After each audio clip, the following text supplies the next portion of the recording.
Memento Mori. We're all going to die. And that's the good news. Because in today's news, I have a word for you: gerontocracy. It means the rule of the old. Pretty much any story sitting at the top of the agenda involves somebody old. The Board of Peace, the average age, 64. It is pulled down by Jared Kushner being in his 40s. Donald Trump is 79. If we're talking about Iran, the Ayatollah Khamenei is 86. There have actually been studies about how the mullahs there tend to live to be really old. Xi Jinping, 72. Putin, 73. All these world leaders are old, or maybe they don't seem old, but that's just because everybody in charge is old. The average age of a billionaire, 66. Speaking of being 66, Prince Andrew, arrested on his birthday, 66 years old. Everywhere we look, those who are making the decisions, controlling things, running things, are old. So I want to talk about gerontocracy, and I want to talk about the fact that no matter how hard they try, they're going to die, just like everybody else. There is no cryogenic pod that is coming to save anybody, right? There is no hack. And the problem is when people running things act as if they can live forever if they just hold on hard enough. Because there is such a big gap right now. The gap with the median age, the UN says the median age of a human being living on Earth is 31. So we don't have an aging planet. We have aging gatekeepers. And when that gap grows, you have unrest, you have inequality, and you have leaders who do not understand their people, which generally results in policies that do not meet the moment and or, depending on the type of government, repression. It doesn't generally end well, but that doesn't always have to be the case because, of course, leaders, whether they are business leaders or political leaders, can choose to act differently. If we look at Iran, for example, the protest movement there is continuing. Did you know that? That's a little news story for you. We recently had, earlier this week, 40 days. So 40 days is important in the Islamic world after the death of someone. So 40 days after the death of the protesters has been marked with more protests, mostly young people. In some provinces, it's been estimated that nearly half of the protesters were under 20. And I have seen reports from inside Iran that we have had school walkouts and street protests again from young people. That is an ongoing problem. We're continuing to talk about the nuclear talks and whatever the US might do. But on the street level, the fact that the government has not fully regained control, that there is an ideological gap that is so huge, it has not been bridged, that is important. It is a story that matters. And we see that around the world. We just saw elections in Bangladesh, which came about because that government was driven from power by student-led protests. And we saw in Nepal student-led protests drive another government from power. But what you might not know is that has been happening all over the world. It's been happening in Cameroon. It's been happening in Madagascar. It's been happening in the Maldives, right? Why do I never get sent to those places? Um, it has been happening in Peru. It doesn't always succeed. There are examples, plenty of examples of places where the movement has happened and it has failed. But there is something happening here. What it is ain't exactly clear, to quote the song. Youth all over the world, demographers call it a youth bulge, when there is a growing youth population who are often educated, often there's high unemployment, and when they're unhappy, they start to act. When people at the top do not understand their needs or their beliefs, there starts to be problems. We are seeing an ongoing protest movement in Georgia, seeing a protest movement that has been going and going and going in Uganda, where Yoweri Museveni, I should check his age, but I know it is old, has held on to power forever. And you'll often see that the protests are linked to an opposition leader who's not maybe a traditional politician. In Uganda, it's Bobi Wine, who was a musician. We had protests in Togo in West Africa that came about because they arrested a rapper.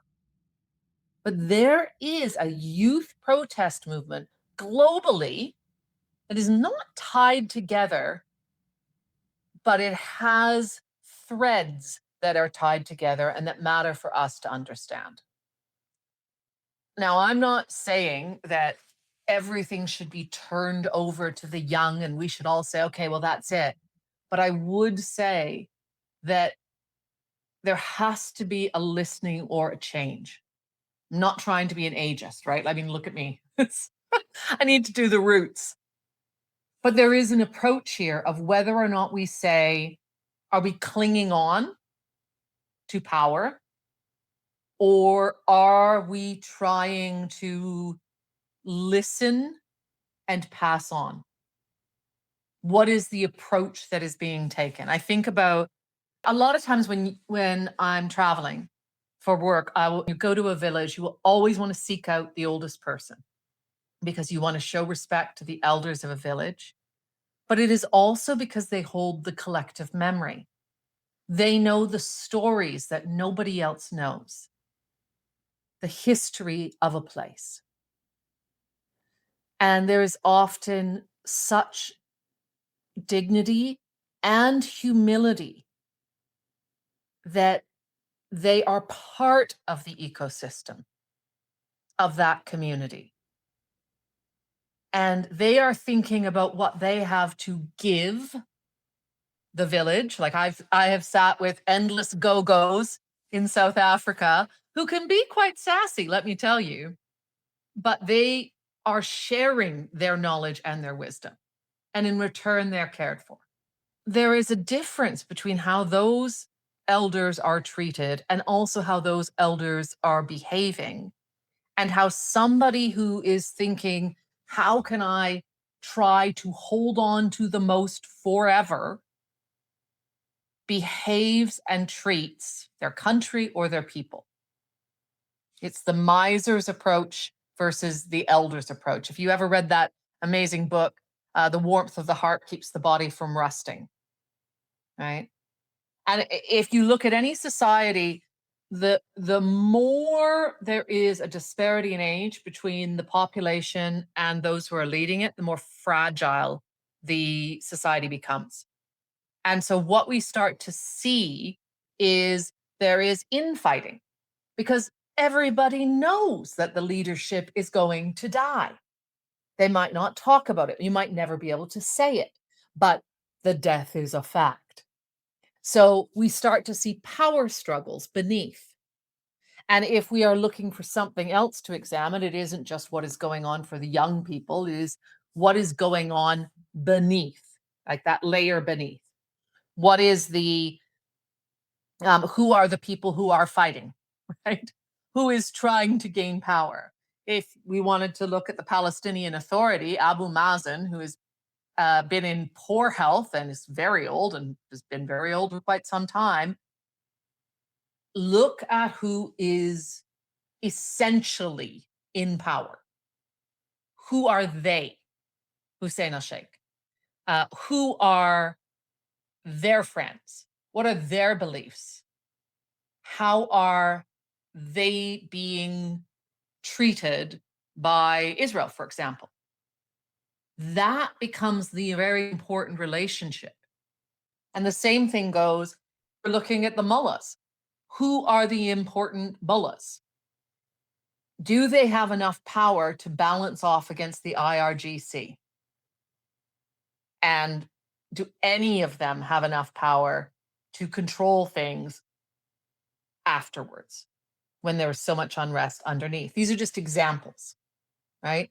In any society, you have to be thinking the more there is that gerontocracy, the more unrest and power jockeying there is going to be underneath it. I mean, so there's those two geopolitical points, but I found myself thinking, like holding up for a hero. I met Nelson Mandela. It was everything I could have imagined, and I couldn't get anything half decent out of my mouth. I just said, Canada loves you. But one thing I'll say about him is he set a great example for how to be a leader. And I found myself thinking, he left power, number one. He didn't create a family dynasty, number two. He did create the elders, which was this organization which was supposed to bring forth this idea of elder wisdom and share it. And I found myself thinking, who are the people we are looking up to now? Who are our elders? And I actually found myself going on the website and looking at the elders, and I thought, I don't see them out and about. Who are these people? Who is out there sharing that wisdom and teaching us and giving us that sort of go-go moral compass? And a go-go is sort of like a grandmother, elder figure, if that's not clear to you. I thought, who are these elders? Who are the people who are sharing? Maybe it has to be us. Now, as we're growing older, you might even be 25 and watching this, but we have a choice to make. Do we want, because we are also going to die, sorry to keep with the theme of this, do we want to start grasping and controlling? And I've even had that urge, right? I'm thinking, oh my God, property ladder and all these things. Or do I want my focus to be on what I can give, what I can share, how I can make things better, how I can provide support and structure underneath to a system and to the future? Is that the legacy I want, or do I want a statue? Right? A statue that still will fall, right? Ozymandias. We get to choose, we get to decide. So, memento mori, my friends.